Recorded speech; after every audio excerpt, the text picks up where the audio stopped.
കിഷ്കിന്ധാകാന്ഡം വിജയരാഘവൻ, ആസിഫ് അലി, അപർണ ബാലമുരളി എന്നിവർ അഭിനയിച്ച മലയാളത്തിലെ തന്നെ വളരെ മികച്ചൊരു മിസ്റ്ററി ത്രില്ലർ സിനിമയാണ് കിഷ്കിന്ധാകാന്ഡം. ഇന്ന് നമുക്ക് ഈ ചിത്രത്തിലെ കുറച്ച് ഡീറ്റെയിലിംഗ് നോക്കാം. സിനിമയുടെ തുടക്കത്തിൽ തന്നെ സിനിമയുടെ മെയിൻ പ്ലോട്ട് പ്രേക്ഷകന് കാണിച്ചു തരുന്നുണ്ട് സിനിമയുടെ മേക്കേഴ്സ്. അത് ആദ്യ കാഴ്ചയിൽ തന്നെ മനസ്സിലാക്കിയവർക്കൊരു ഹാറ്റ്സ് ഓഫ്. കാര്യം ഇതാണ്: അപ്പുപിള്ളയുടെ മേശയിലെ ബുക്ക്, മൈക്കിൾ വുഡിൻ്റെ സ്റ്റോളൻ ചിൽഡ്രൻ. ക്യാമറയുടെ ആദ്യ ഫോക്കസ് ബുക്കിലായിരുന്നു, പിന്നീട് അത് റിങ് ചെയ്യുന്ന ഫോണിലേക്കായി. പ്രശസ്തമായ DCI മറ്റിൽഡ ഡാർക്ക് സീരീസിലെ 6ാമത്തെ ബുക്കാണിത്. 9 വയസ്സുള്ള ഒരു കുട്ടിയെ കാണാതാവുന്നതും തുടർന്ന് ഡിറ്റക്റ്റീവ് ചീഫ് ഇൻസ്പെക്ടർ മറ്റിൽഡ ഡാർക്കിൻ്റെ നേതൃത്വത്തിലുള്ള അന്വേഷണവുമാണ് ഈ മിസ്റ്ററി നോവൽ പറയുന്നത്. അന്വേഷണത്തോടൊപ്പം മറ്റിൽഡ ഡാർക്കിൻ്റെ പേഴ്സണൽ സ്ട്രഗിൾസ്, സൈക്കോളജിക്കൽ സ്റ്റേറ്റ് എന്നിങ്ങനെ ഒരു കോംപ്രിഹെൻസീവ് നരേഷൻ കൂടിയുണ്ട്. കിഷ്കിന്ധാകാന്ഡവും തുടർന്ന് അങ്ങോട്ട് ഈ നോവലിൻ്റെ അതേ രീതിയിലാണ് പോകുന്നത്. രജിസ്ട്രാർ ഓഫീസിലെ കമ്പ്യൂട്ടർ ഡിസ്പ്ലേയിൽ അജയ് ചന്ദ്രൻ്റെയും അപർണയുടെയും മാരേജ് രജിസ്ട്രേഷൻ സർട്ടിഫിക്കറ്റ് കാണാം. മേക്കേഴ്സിന് വേണമെങ്കിൽ ആ ഡിസ്പ്ലേ ബ്ലാങ്കായോ മറ്റേതെങ്കിലും വെബ്സൈറ്റായോ കാണിക്കാമായിരുന്നു. ആരും അത്രയധികം ശ്രദ്ധിക്കണമെന്നില്ല. പക്ഷേ അവർ അത് കൂടുതൽ റിയലിസ്റ്റിക് ആക്കി മാറ്റി. ഹോസ്പിറ്റലിൽ വെച്ച് എൻക്വയറി കൗണ്ടർ സ്റ്റാഫ് പേര് ചോദിക്കുമ്പോൾ അപ്പുപിള്ള സ്വന്തം പേരും ജന്മനക്ഷത്രവും രാശിയും പറയുന്നത് ആ സിറ്റുവേഷനിൽ കളിയാക്കി പറയുന്നതാണെങ്കിലും അപ്പുപിള്ള ജ്യോതിഷമൊക്കെ വിശ്വാസമുള്ള ആളാണ്. മുറിയിലെ അലമാരയിൽ സമ്പൂർണ്ണ ജാതക ഗണിതം ബുക്ക് കാണാം. പണ്ട് നക്സലായിരുന്ന കാലത്ത് കയ്യിലിരുന്ന് ബോംബ് പൊട്ടിയപ്പോൾ ഉണ്ടായ പൊള്ളൽ ഇപ്പോഴും സുമദത്തിൻ്റെ കയ്യിൽ കാണാം. അപ്പുപിള്ള സുമദത്തിനെ കാണാൻ ചെല്ലുമ്പോൾ സുമദത്തിൻ്റെ പൊള്ളിയ കൈകൾ വ്യക്തമായി കാണാം. സുമദത്തൻ പുറത്തിറങ്ങുമ്പോൾ ഇടത്തെ കൈയിൽ മാത്രം ടൗവൽ ചുറ്റിക്കൊണ്ടാണ് നടക്കുന്നത്. ഇത് ഫോറസ്റ്റിലെ വെടിവെപ്പ് വിഷയത്തിൽ വാക്കുതർക്കം ഉണ്ടാകുമ്പോൾ കാണിക്കുന്നുണ്ട്. ഒരു ലൈബ്രറിയിലുള്ളതിനേക്കാൾ കൂടുതൽ ബുക്കുകൾ ആ വീട്ടിലുണ്ട്.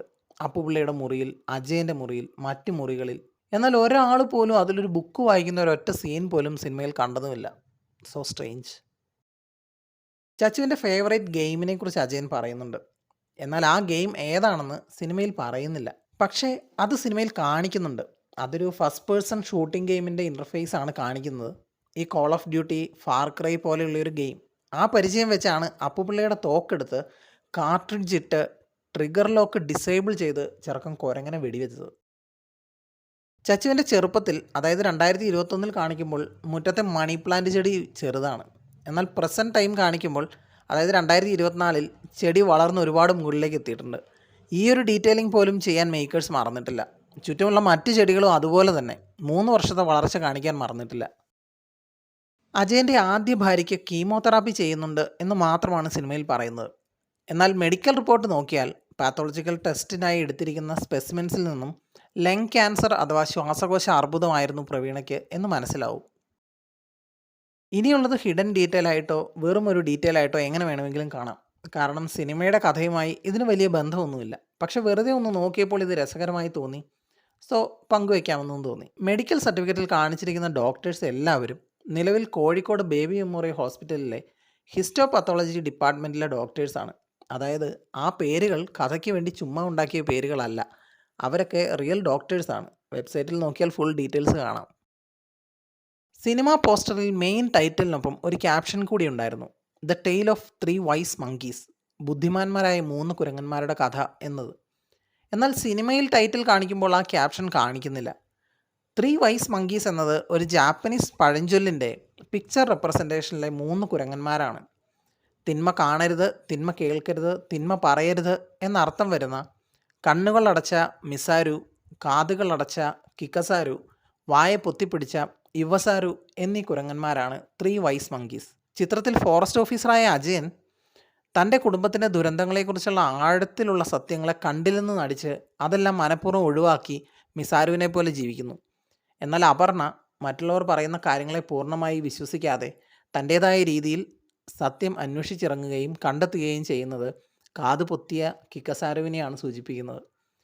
കണ്ടെത്തിയ ഞെട്ടിക്കുന്ന സത്യങ്ങൾ തുറന്നു പറഞ്ഞാൽ നഷ്ടപ്പെടുന്ന തൻ്റെ കുടുംബത്തെ ഓർത്ത് ഒന്നും ആരോടും പറയാതെ വായ പൊത്തി ജീവിക്കുന്ന ഇവസാരുവാണ് അപ്പുപിള്ള.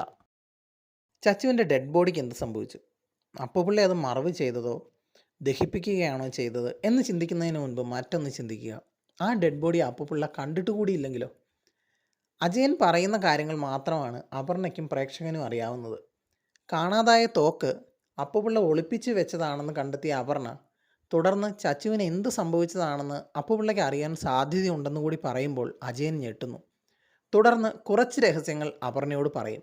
അതായത് അപ്പുപിള്ള ചച്ചുവിനെ അന്വേഷിച്ചിറങ്ങുന്നതും ഓരോ സ്ഥലങ്ങളിൽ പോയി അന്വേഷിക്കുന്നതും ആളുകളെ കാണുന്നതും വിവരങ്ങൾ കളക്ട് ചെയ്യുന്നതും ഒക്കെ.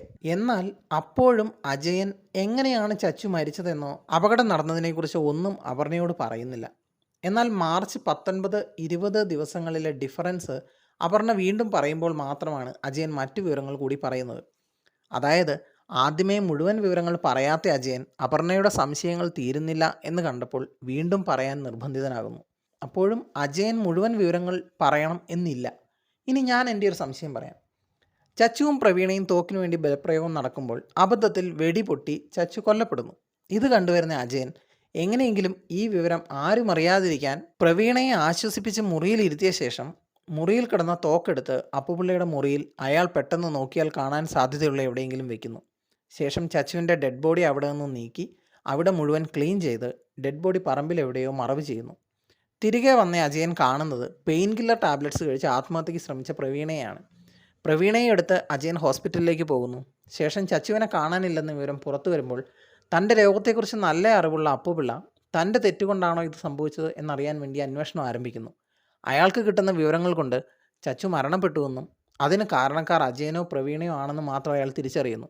ഈ വിവരങ്ങൾ മറ്റാരും അറിയാതിരിക്കാൻ അയാൾ കണ്ടെത്തിയ തെളിവുകൾ കത്തിക്കുന്നു.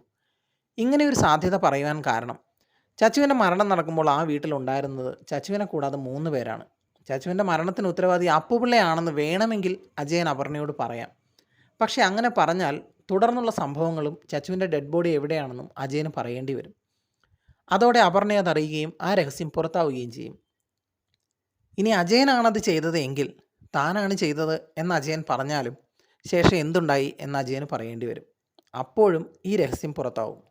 അതേസമയം പ്രവീണയ്ക്കാണ് ഈ തെറ്റ് പറ്റിയത് എന്ന് പറയുകയും നിലവിൽ പ്രവീണ ജീവനോടെ ഇല്ലാത്തതുകൊണ്ടും അപ്പുപിള്ളയ്ക്ക് ഓർമ്മയില്ലാത്തതുകൊണ്ടും അജയനെ സംബന്ധിച്ചിടത്തോളം അതൊരു സേഫ് സോൺ എക്സ്പ്ലനേഷനാണ്. മാത്രമല്ല സ്വന്തം മകൻ തൻ്റെ കയ്യിലിരുന്ന തോക്കിൽ നിന്നും വെടികൊണ്ട് മരിച്ചു കിടക്കുമ്പോൾ ആത്മഹത്യയ്ക്ക് ശ്രമിക്കുന്ന അമ്മയുടെ മുൻപിലുള്ള ഏറ്റവും എളുപ്പമായ വഴി അതേ തോക്കെടുത്ത് സ്വയം വെടിവെച്ച് മരിക്കുക എന്നതാണ്. എന്നാൽ അതിവിടെ സംഭവിക്കുന്നില്ല. കാരണം സിമ്പിളാണ്.